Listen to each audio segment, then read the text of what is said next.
Hey everybody, Rob B here with Rob D, and you, of course, are listening to the Property Podcast. It's episode 282, and most weeks we do our very best to educate you, but along the way we learn as well, and this is certainly one of those weeks. We've got an expert in who bombards us with knowledge and information. I think you're gonna love it.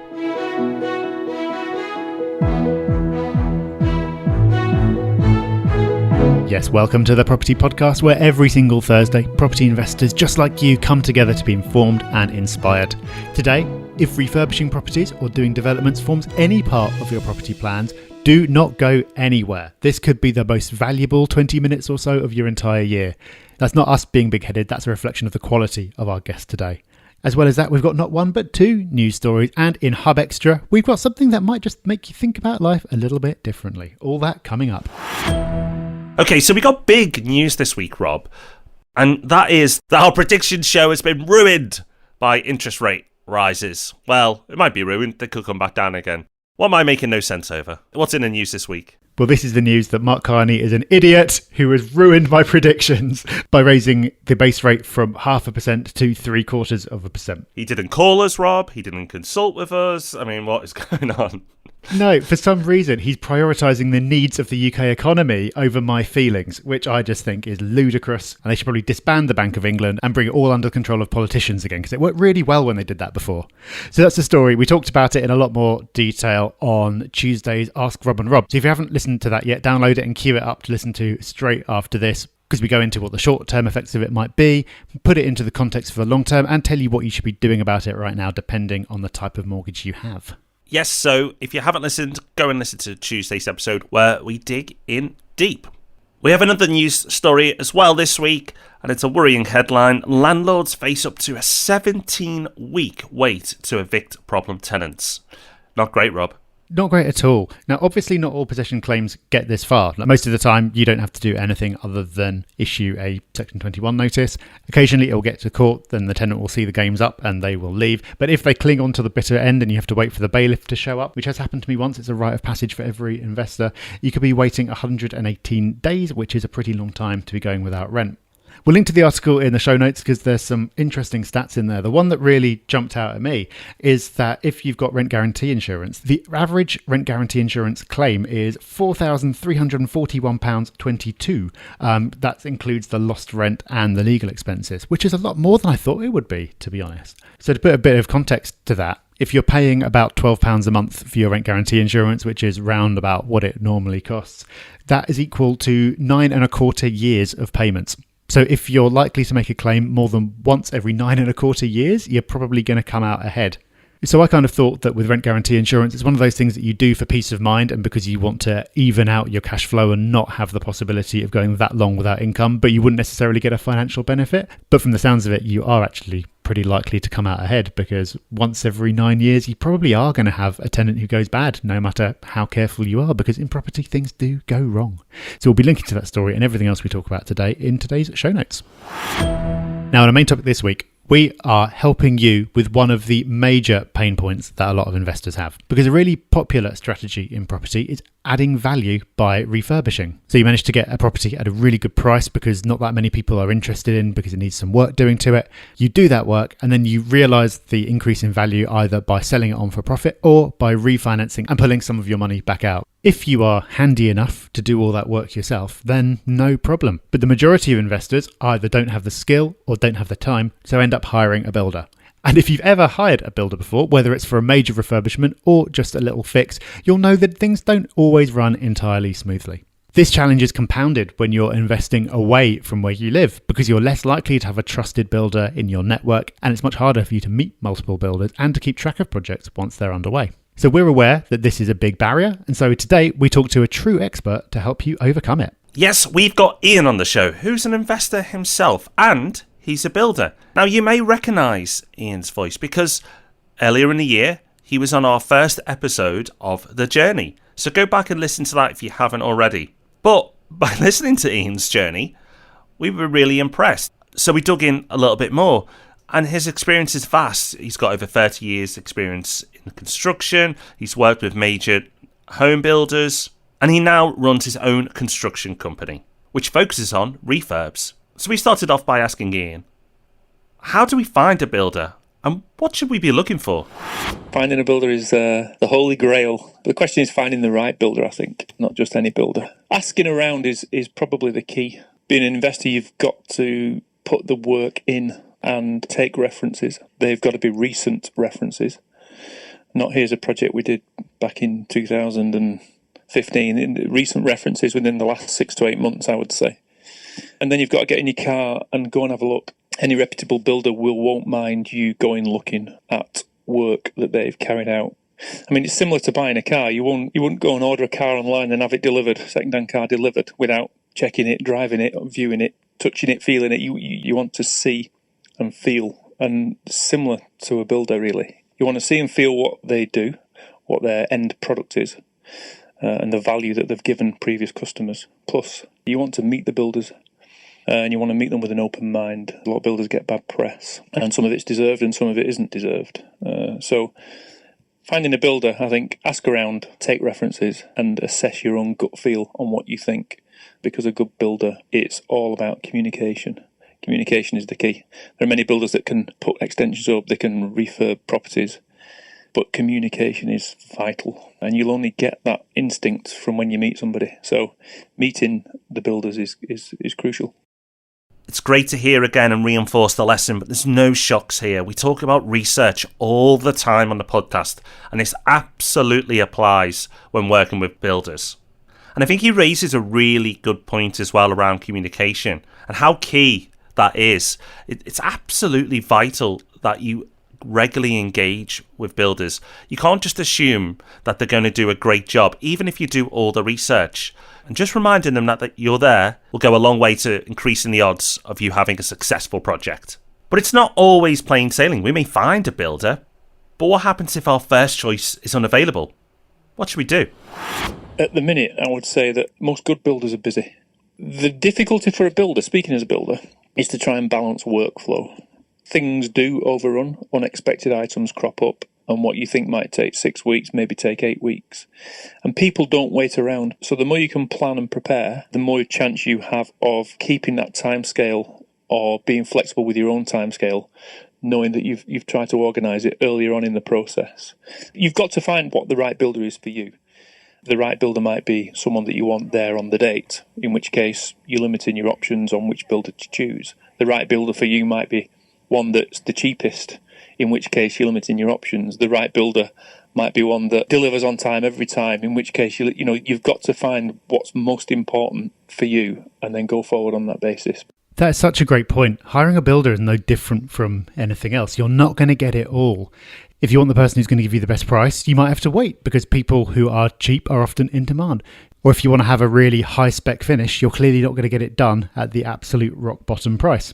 So you've got to be realistic and weigh those factors up, remembering that if you spend a few weeks waiting for the right person to become available, it's going to be costing you in other ways, whether that's extra finance payments or lost rent because you can't have a tenant move in yet. So very important to do your research, plan well ahead and get your priorities straight. So we're making progress. You've spoken to the builders, you've got quotes. But how do you compare those quotes? And if you've not done this before, what do you need to know so you can talk to the builders about those quotes? Before you get any quotes, again, you've got to be clear on what your outcome of the finished project is. Say you've just purchased a property and you think, yep, we're going to buy, do it up, sell it on. So you pick the phone up, you ring some builders, you get them around and say, I want this, I need this, new kitchen, new bathroom, or just paint this wall, paint that wall, and they go away. Unless you've given them something specific to work towards, like a template, you're going to get very different responses back. You, as the investor, need to control the process of the quote on behalf of the builder. Now, any good builder should give you some idea on what their price is based upon. But the only way to guarantee that is for the investor to go to the property that they've bought or they're buying. And ideally, you'll do this when you are viewing the property. Because once you're viewing the property, you'll have an idea of how much work's involved, what needs doing in order to work out what your offer price will be. Otherwise, you'll be disappointed when you come to get the quotes. So you need to start with a template of each room. And within that template, you need to identify what you want to be done in each room, down to how many double sockets you need. Do you need a telephone point? Or is all the plaster coming off the wall? Is it being wallpapered or painted? How many light fittings do you want? And then you need to schedule that out so that when the builder gets your email, he's got a schedule and it'll say new kitchen, and you'll specify what type of kitchen, how many kitchen cupboards, what type of oven you want, what type of extractor you want. And that way, when 6 builders get the specification document, they will put in new oven, £250, and because you'll have specified what it is. So the only way you're going to get those quotes on a like-for-like basis, i.e. comparing apples with apples, is for you to take control of that process by setting out a schedule. Now, there's no guarantee that every builder is going to follow that schedule, but it's a starting point. You've got to be in control of that process, and that is the only way to do it. If you don't control that process, then you're not controlling the quality of what you're being delivered. If you said to me, I need a new kitchen, Ian, and I said, there you go, there's a kitchen. And then you say, well, I didn't expect that one. If you said to me, I need a new kitchen, it's got to be from Wix and it's got to be from the white gloss range with silver handles and this type of worktop, then you're not going to be disappointed when I put that kitchen in. So you've got to be specific. I can guarantee that even if you just implement this one piece of advice, it's going to make a huge difference, because most investors don't do this. They'll get a builder in and say, oh yeah, I need it refurbed. How much is it going to cost? And that means one of two things. It means that you're going to get a quote which is wrong. Either they're going to go really high because they don't particularly know what you want, so they have to assume everything, or it's going to be too low and then they'll have to renegotiate it later.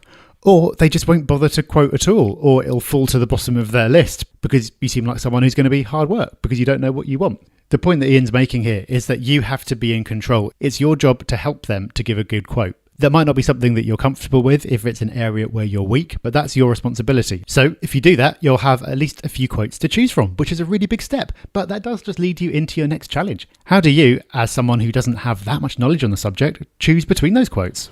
Comparing quotes gets easier once you've got the template. The template we referred to earlier, if you've got that template, you can compare the quotes because you've been specific on what you're comparing.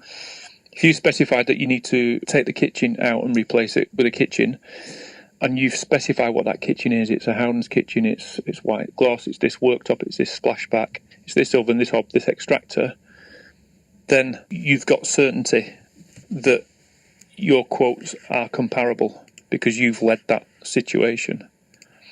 So comparing the quotes, it's sometimes not about what's included, it's sometimes about what's not included.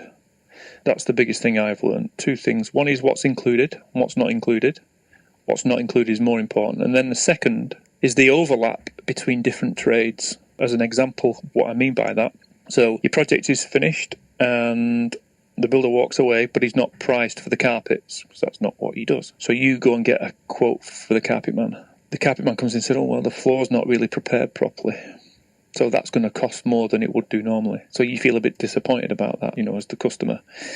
So that's an overlap between one trade leaving and another trade starting. So managing that overlap and making sure that that is included in somebody's scope of work. And a good builder will identify that example, what you need to do is plywood the floor in the kitchen so that you can put vinyl down if that's the surface of choice. He will say he's excluded that or he's included that. And that goes back to the quote template. If you've got a decent quote template, you will say on there that you want that floor plywood in first, either in the carpet man's scope of works or in the builder's scope of works. So that management of overlap and what's not included is more important sometimes than what's included. So the template that Ian refers to is really cool, and I really like that idea, and that makes things a lot easier. Something else he mentioned that I think is really important to highlight is knowing the difference between what's included and what's not included. So you may think you're getting a full quote, but actually there's a lot left, and it's understanding that or educating yourself to a point where you can understand that will make a huge difference. You could think you're getting a super competitive quote from a really good builder, but there may be a tremendous amount of work that still needs to be done to complete your build, and you just haven't seen it yet because of your lack of experience. So the template Ian referred to will go a long way to protecting you. Now, it may be known in various circles that I love a negotiation, so we've of course wanted to know and understand how Ian views negotiation. Is there room for it? We obviously want the best job in the quickest amount of time, but the numbers involved can be huge. So we wanted to know, can a deal be done? There always is room for a bit of negotiation, but the negotiation obviously is a two-way street. So if a builder's quoted £10,000 for something, you say, "Oh, can you do it for 9?" Then the builder might turn around and say, "Well, I'll do it for 9 if you pay X up front and this." There's always a negotiation. Yeah, you need to get value for money, but value for money comes from being an informed client. I think value for money is good, but I think cost certainty is better. Try and negotiate. There'll always be an answer. Like any objection to anything, there's always an answer, or there's always a counter negotiation. Maybe you say, "Look, if you've quoted 10, if you can do it for 9, as soon as you stop your invoicing, I'll pay you straight away." Payment terms might help a builder with his cash flow. Maybe there's some negotiation to be had around those sorts of things. If you've got your definite end in mind for your property, what you're trying to create, who your target market is, where you're selling it or where you're renting it out, then reducing the quality of what you wanted, I think that's probably a bad move. And try to negotiate around other things that don't affect the quality is probably the best way to go. Something we've said in the past when we've done our episodes on negotiating is that negotiations are about more than just the bottom line figure. There are other factors at play, and that's a point that Ian makes here, which I think is really important. If you've got a number that you need to hit, what can you do to help the builder work to that number? Could you do something with payment terms? Could you do something with start date? There's usually something that can be done. And by talking about things that aren't just the price, you're building a connection. You're showing empathy. You're showing that you understand what their challenges are and what they're trying to accomplish. And you're working together to try to find something that works for both of you. So it's a really good example, I think, of negotiations not having to be about winning. It's about finding a solution that works for both people so you can both get what you need out of the situation.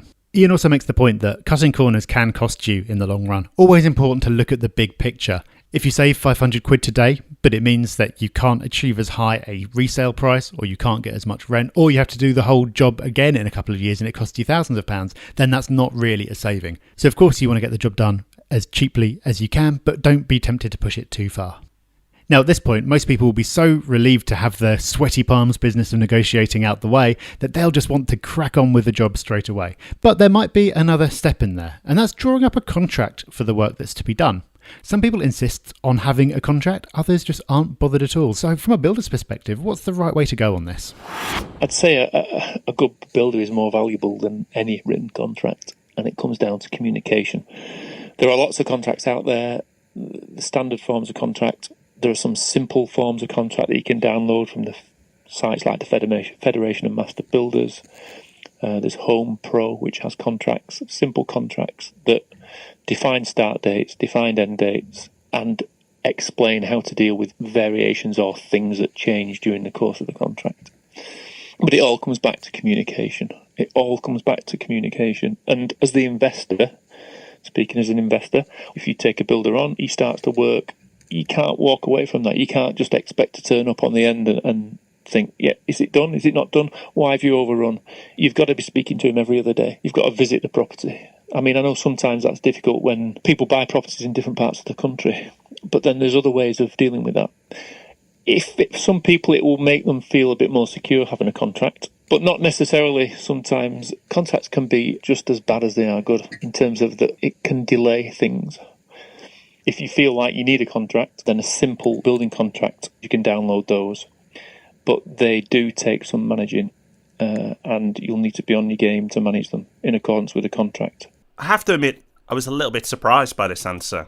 But clearly, Ian doesn't feel the need to have contracts. That may be because he's got more experience and more confidence, but I think it's a really interesting viewpoint that you can certainly get to this level. I think a lot of people who start out will probably want that protection and would take the sacrifice of the project being slowed down. But if you do that research that we've talked about, then maybe you feel that a contract isn't needed. I'm really glad we asked though, because it's not an answer I would have assumed we were going to get there. And I do take on board that it can be a pain in the bum getting them all sorted. So maybe after you've done this a few times, you're open to working without contracts. Now, the great news is builders do all this for free. No, of course they don't. They're going to want some money. So when should you be paying that money out? Again, this is another thing that people struggle with. Should I be paying out all in one go? Is it staged? Luckily, we've got Ian on hand to help us. Stage payments is the way to go. Some small agreed amount at the front, an amount in the middle, an amount at the end, and then I would always keep, it's called a retention, which means that the client will keep usually 3% back until 6 months after the work's been finished, so that any snagging has been done. And then once all the snagging has been done, then the retention is paid to the builder. A lot of builders don't like retention because in the building industry it's got a bad reputation. This is a topic that people get really nervy about, so it's good to have confirmation of how it's expected to work from the other side. The retention is something I wouldn't actually have thought of, but it does make sense. Even with the best will in the world, a builder is going to have coming back to fix the odd thing right at the bottom of their list of priorities. Understandably so. But if there's a little bit of money riding on it, even if it's not a lot, they are going to be more motivated to come back and sort things out for you. Right, so after all of this, we're finally at the starting line. We've gone through all the steps, we've done all the prep, we're finally ready for work to begin. And that leads us to another point that as an investor, often a lot of uncertainty around. But what actually happens on day one? Well, before day one, you expect to know when people are turning up. You expect to know who's turning up. And you expect to know what they will be doing in that first week. As a builder, I would speak to the client and say, look, we're going to start in 2 weeks' time, which is the date agreed. It'll take approximately 1 week to strip the house, and then this team will move in or that team will move in. So every week, via whatever your method of communication, I would update the customer with what's happening that week and what they can expect to see going through that process on a week-by-week basis. One important thing to mention is, as the investor, you've bought the house, are you having some work done to it of whatever scale? Whilst you're insuring the house in terms of the building's insurance, you need to make sure that the contractor has insurance for working on that premises, because your insurance doesn't cover you. So you need to make sure the insurance is adequate. Prior to that, I would expect to see the certificates of insurance just to have some peace of mind on that. Again, it's down to communication. You know they're turning up, you know what they're going to be doing. This comes down to just being clued up to what's going to happen through the whole process, really. Knowing what's going to happen and when. Who should be turning up and when. And again, talking and communicating. I think this is key and a nice place to finish the conversation this week with Ian, because communication's been the main theme of this. What does good communication look like? What does Ian think too much looks like? What's the realistic amount to be expecting? And also, how do you know if you're just asking too much from the builders? When are they going to start getting annoyed with you? Being kept updated on progress and timescales. I think there are two aspects. One is if you're local and your project is local, then obviously if it's a small period, house refurb, 6 to 8 weeks, 10 weeks, something like that, as the client, I'd maybe say, look, every Friday, every Monday, every whatever day, half an hour, come down, let's have a quick catch up. I'll buy the bacon sandwiches, I'll buy the cup of tea, and let's walk round, discuss any problems. I mean, as the builder, I would welcome the customer to come round, because you do find things that are unforeseen, and you do want some feedback, and the best way is to see it there. If you are remote, based in London, and you bought property in Manchester, then WhatsApp videos at the end of every week, photographs. It doesn't take much to take a couple of photographs and send them down. Again, it comes down to communication. When you are appointing your builder and say, look, this is what I need, I'd like to be kept informed, just so I can see the progress. And, you can tie your payment, your middle payment, into a certain milestone. So you can say, look, well, the middle payment gets made when we have kitchens in, the plastering's done, ready for second fix, or whatever your timescale, so you can see things are working towards that as you're getting your pictures and your WhatsApp pictures and get them taken from the same position every week, so you can see the progress. As a customer, you want that peace of mind that things are being progressed. Little progress meeting over the phone. Yeah, we've done great this week. We've hit a problem, we've found this, the plaster's dropped off the wall, these are the options, this is the potential cost, or no, everything's gone well. What we expected didn't materialise, therefore there's a cost saving. Whichever way that's going, my job as the builder is to manage you as the client so that my team are working efficiently. That's my job as the builder. So I would be upset if I couldn't get hold of you as the customer once a week. And likewise, if you couldn't get hold of me as the builder once a week, then you've every right to be upset. If you live close, get down there and visit with a biscuit or a cup of tea or whatever's the best means of breaking down any barriers, or remotely, then WhatsApp and then quick telephone call. So if refurbs form part of your strategy at all, or if they might in the future, I hope you've been scribbling notes furiously, because there's so much great stuff here we've got from Ian here. We've covered how to find a builder, how to know if that builder is right for you, how to get those quotes in and how to compare them, how to negotiate the quotes that come back. We've talked about whether you should have a contract or not. We've talked about when you should be paying and how much. And we've talked about what progress through the job actually looks like. There are so many tips in there, many of which I never would have thought of or actively went against what I would have assumed, which is brilliant. But Rob, as well as the specific tips in there, of which there were loads, the theme that seems to run through all Ian's answers is something that's pretty basic and fundamental. It's communication. It is good and regular communication. A good builder will welcome communication. It's a warning that if a builder's reluctant to talk to you, that's a red flag for me. If they're not keen to have those regular updates with you, as long as they're not overbearing, then something may be wrong. So just have that on your radar. Another thing to really emphasize and make sure that this point came across is, yes, you want updates and yes, you want progress, and hopefully many of you are optimists. I am certainly in that camp. But because I'm an optimist, I think I should highlight this one, is that ask every week what the biggest challenges have been. What's the 3 biggest challenges this week you've had? Ask that question every week. Or what's gone wrong this week? Because if the builder realises you like good news, that's all they're going to give you. And then suddenly problems can build up in the background. And before you know it, what was once a small delay can become a major issue. So even if they don't seem like big things at the time, encourage that discussion. And if you don't understand what the implications are of those delays, ask. So what does that mean? How will that impact the build? How can we resolve that? Good communication is key, and part of good communication is good questions. So bundles of value in part 1. But yes, it is part 1. We're lucky enough to have Ian back on next week for part 2. Yeah, and we're going to be covering some really important areas, like what happens when something goes wrong. How do you deal with it? Whose fault is it? How do you resolve that situation? What do you need to know around building regulations, around safety, around the certificates you need? It's another area that's really intimidating for someone who doesn't do this for a living. And that all too common situation. What happens if the job runs on too long? How do you stop that from happening, and how do you deal with it if it does? Those are just some of the things we're talking about next week. So if you found today useful, and I'm sure you have, do not miss the Property Podcast next Thursday. And do not miss Hub Extra, which will be coming up very, very soon. But before we do, we have to acknowledge the wonderful hubbers and human beings who've left us 5-star reviews. First up, we've got M&C Bournemouth.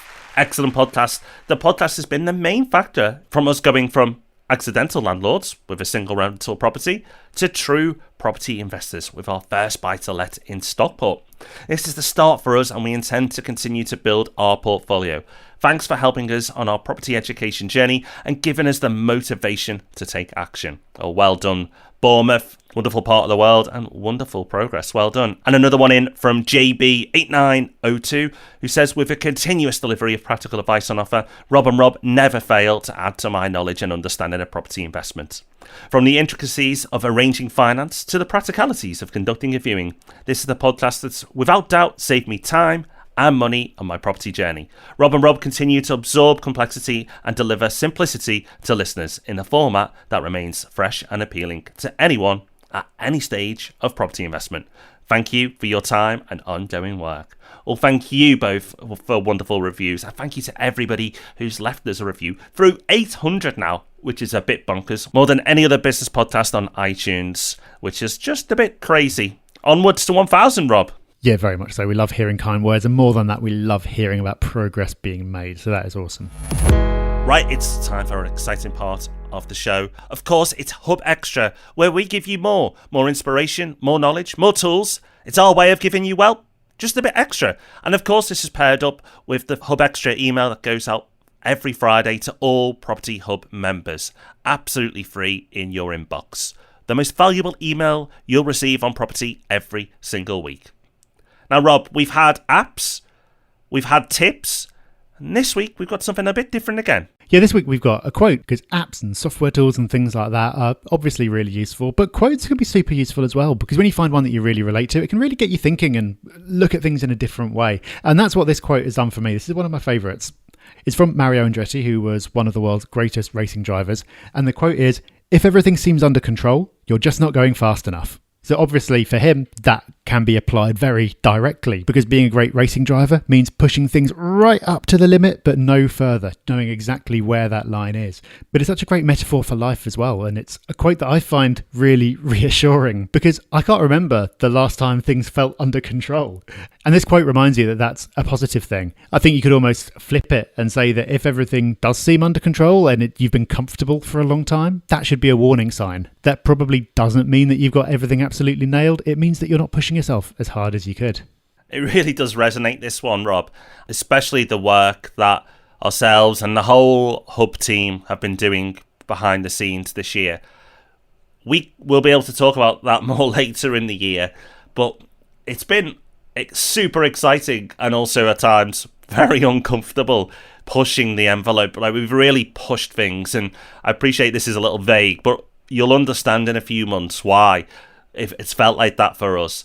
And I think it is a really powerful quote. You know, if you do feel very comfortable in what you're doing, are you doing enough?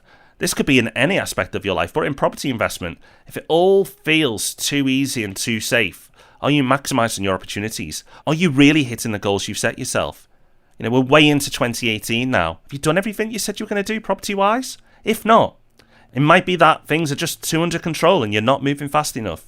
So, a wonderful quote that can be applied in so many different areas of life. And hopefully for many of you listening today, it may have just stirred something in you. Maybe think, you know what? I'm going to take action. So that is us done for this week. Hope you've enjoyed this episode. I've learned a lot from Ian, and that learning has not finished because he's going to be back next week. So make sure you join us for that one. There's also Ask Rob and Rob on Tuesday. And if you want to know what we get up to beyond the podcast, go over to thepropertyhub.net/discover and sign up for our next Discovery webinar.